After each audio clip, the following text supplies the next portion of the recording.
Cristiano റൊണാൾഡോയുടെ ഒരു video സത്യത്തിൽ ഞെട്ടിച്ചു കളഞ്ഞു. കുറച്ച് നാളുകൾക്ക് മുമ്പാണത് കണ്ടത്. അതിൽ അദ്ദേഹം പറയുകയാണ്, ഞാൻ കഴിഞ്ഞ ദിവസം ഒരു പ്രൈവറ്റ് ജെറ്റ് വാങ്ങാൻ തീരുമാനിച്ചു. ഒരു പ്രൈവറ്റ് ജെറ്റ് എനിക്ക് ഭയങ്കര ഇഷ്ടമായിരുന്നു. അത്യാവശ്യം നല്ല പണം ആവശ്യമുള്ള ഒരു സമ്പാദ്യം. ഞാൻ ആ ജെറ്റ് വാങ്ങിക്കാൻ ഇങ്ങനെ തീരുമാനിച്ചു കഴിഞ്ഞപ്പോഴാണ് ഒരു ദിവസം അമ്മയെ ഇങ്ങനെ ഓർത്തത്. അമ്മയെ ജസ്റ്റ് ഇങ്ങനെ ഓർത്തു. അമ്മ ഇങ്ങനെ പറയുമായിരുന്നു, കുട്ടിക്കാലത്ത് സ്കൂളിൽ പോകാൻ 10 കിലോമീറ്റർ നടന്നു വേണം പോകാൻ.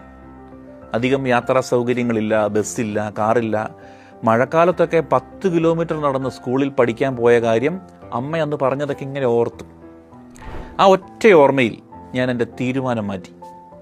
ജെറ്റിന് പകരം 100 സ്കൂൾ ബസ് വാങ്ങിച്ച് ഞാൻ പോർച്ചുഗലിലെ ഗ്രാമങ്ങളിലൊക്കെ ഇങ്ങനെ സമ്മാനിച്ചു. ഈ ബസ്സിൽ കയറിയ കുട്ടികളുടെ സന്തോഷം കണ്ടപ്പോൾ ഞാൻ എൻ്റെ അമ്മയെ വിളിച്ചു. അപ്പം അമ്മ ഒരുപാട് കരഞ്ഞു.